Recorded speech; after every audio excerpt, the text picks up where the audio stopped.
Well, hi there. Happy day. Sharon Horne-Ellstrom here. Day 910 of What's She Up To Now.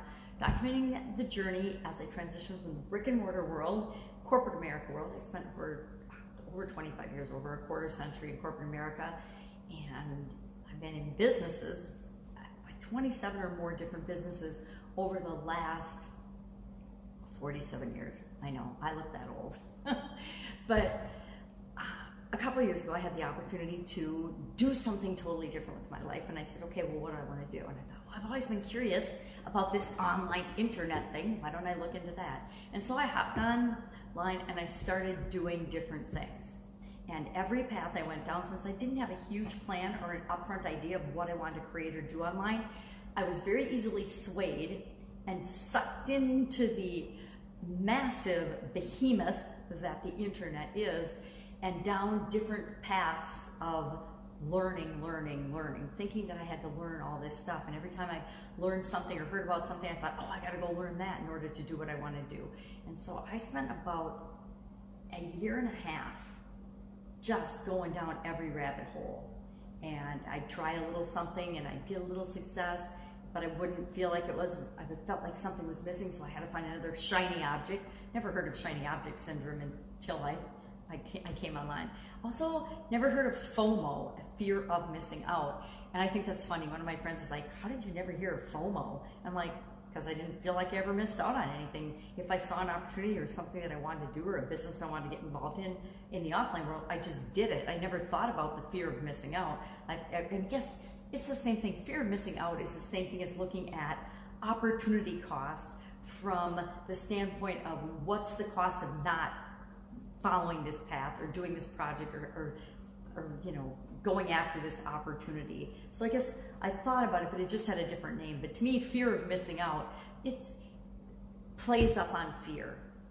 I call this one quiet down and slow down because I'm up at the cabin, so I'm trying to be a little quiet so I don't wake up my sister. But it's hard because it's super echoey here in the malt shop. And I've got a burnt out light and my ring light decided not to work. So it's the only place, every time I've been up at the cabin, I've been doing my videos here because I have a traveling ring light and it's not working.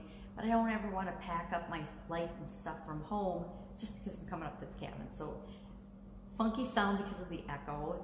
I'm not going to create an echo-free environment up here because this is my fun place. This is my place to come and relax and de-stress, not to come and worry about the massive professional quality level of my videos and my productions. Obviously, that's not as important to me as documenting my journey and keeping track of what I'm doing, what's working, what's not, and where I'm going throughout the different things that I'm currently doing. Currently, I'm focusing on publishing and giving value and putting messages out in the world and basically figuring out what my voice is, what I'm here for, who I'm here to help, and what I'm here to share.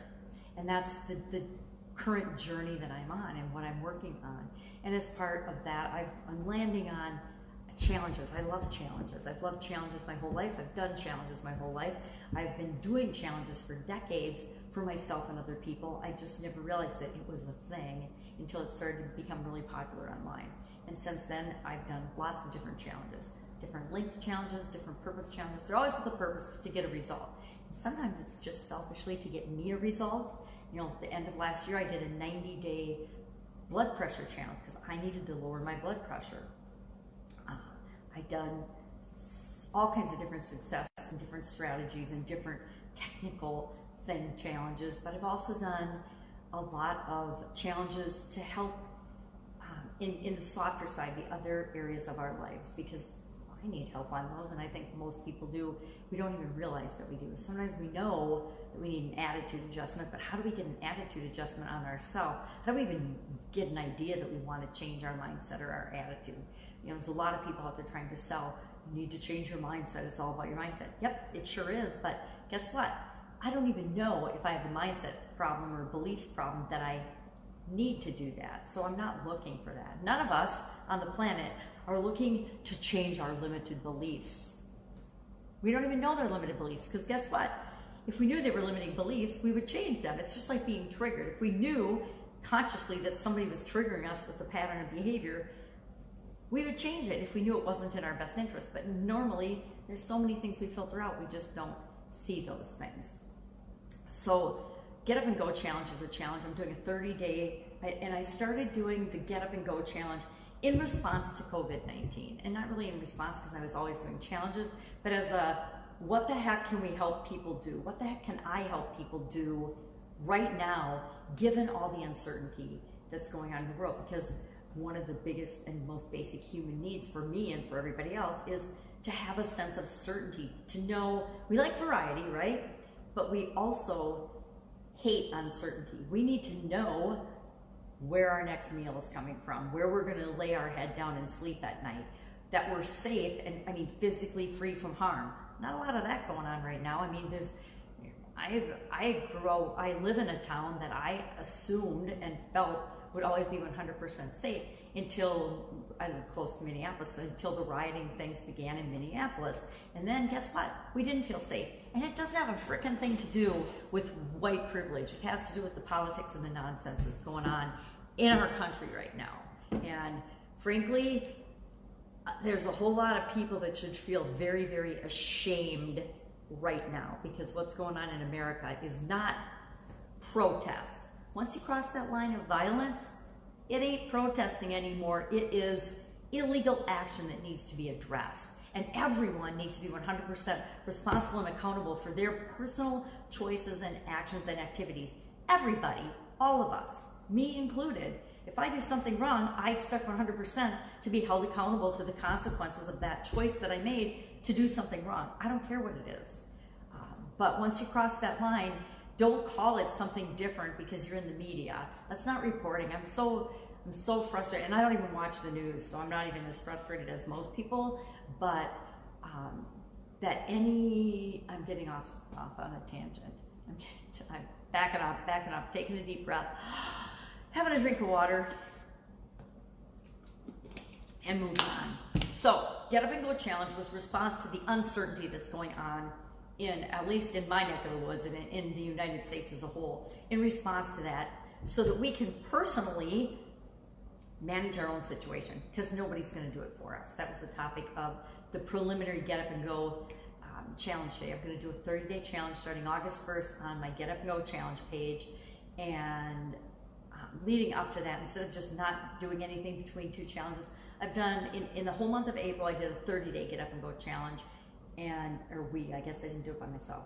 And then in June through July 10th, we did a 40-day challenge. And then I went really 48 days, but then I thought, okay, well, I'm gonna do another challenge in August, starting August 1st. But instead of just not doing anything for that 10 or 11 days, I thought, why not share some of the biggest lessons that I've learned? And guess what?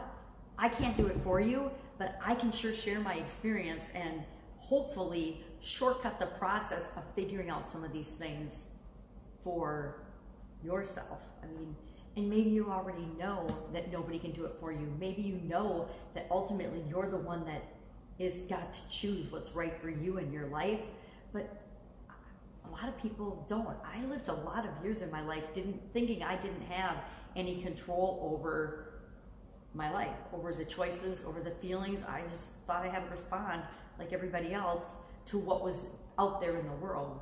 And I have a right and the ability to consciously think about and choose how I want to react and respond to things. I don't have to just go along with the crowd, because guess what? A lot of times the crowd is wrong. Just because some people believe or think something does not mean it's true. Remember when everybody thought the world was flat? Remember when people thought we couldn't break a 4-minute mile? Remember when people didn't believe it was possible to fly? It wasn't possible because they didn't believe it was possible. But once people believe and understand and somebody does it, all of a sudden it's possible, and it opens up the floodgates for possibility for other people. And we need to use that personal power in positive ways, not in negative ways. We need to use that personal power to make the world a better place, to make our environments and our communities and our lives better, not worse. I would love to have one person tell me how rioting and violence and crime makes the world a better place. It doesn't. So you can kid yourself and sugarcoat it and listen to the mainstream media and Facebook and everybody else and think that it's okay, but in your heart, you know it's not okay. You know it's not okay to burn down. Everybody, all of us know it's not okay to burn down another person's property. It's not okay to harm other people. It's not okay to murder and burn and kill and hurt and harm another human being. It's not frickin' okay.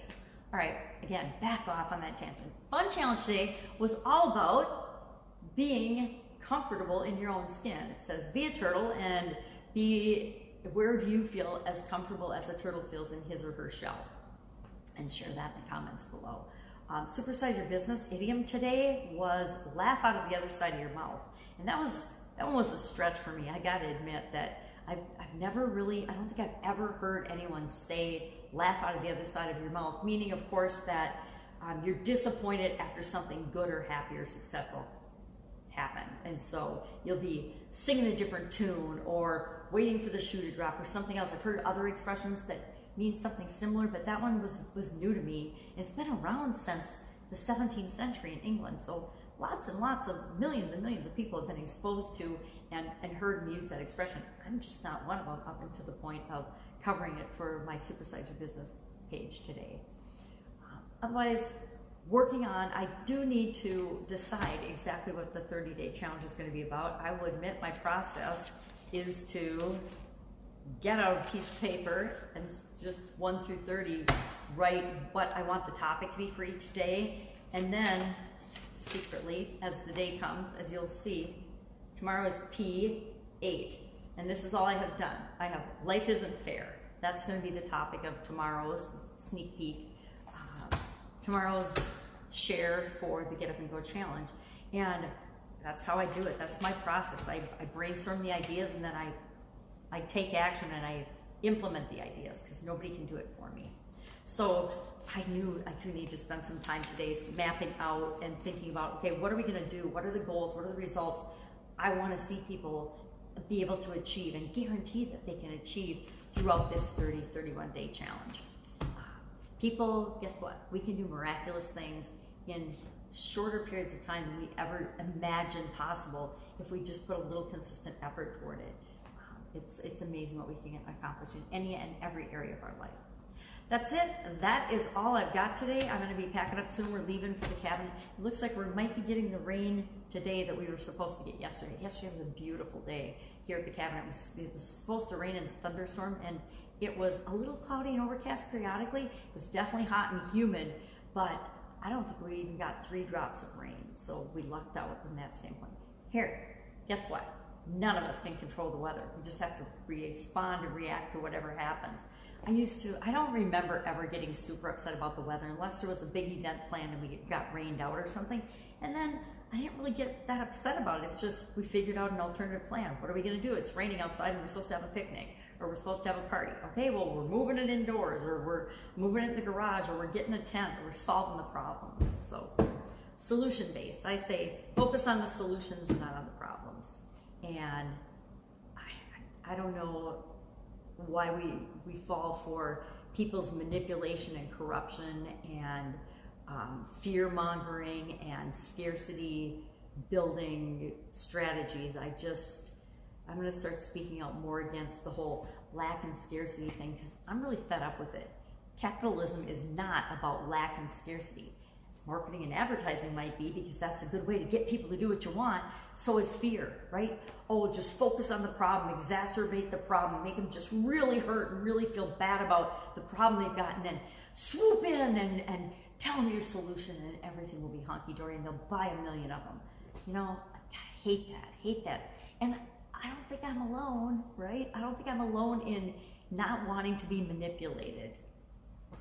Anyway, a lot of people being manipulated. Everybody, I say, let's wake up, smell the coffee, which I need a cup of coffee, haven't had one yet, and think for ourselves. Guess what? We were given a brain as human beings for a reason. Let's all use them and make the world, and especially America, let's make America great again and make it a better place, because we are the most incredible nation on the world, and frankly, I'm embarrassed by the way we're behaving as not we collectively, but people in little patches and pots.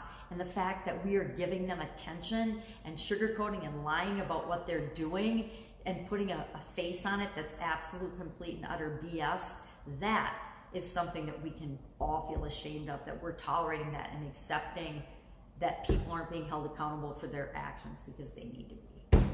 That's it. Have an amazing day. I'd love to hear your thoughts on this. Share in the comments below. If I can help you in any way, just ask as well. I know I've been there where I've been struggling along trying to figure something out by myself, and I'm like, geez, if I just had somebody to ask that I could bounce this off of. Hey, I'm offering to be that person, at least during COVID-19. So take care, have an amazing day, and I will be with you tomorrow with another update on what I'm doing as I transition from the brick and mortar world to the online world. Take care. Bye.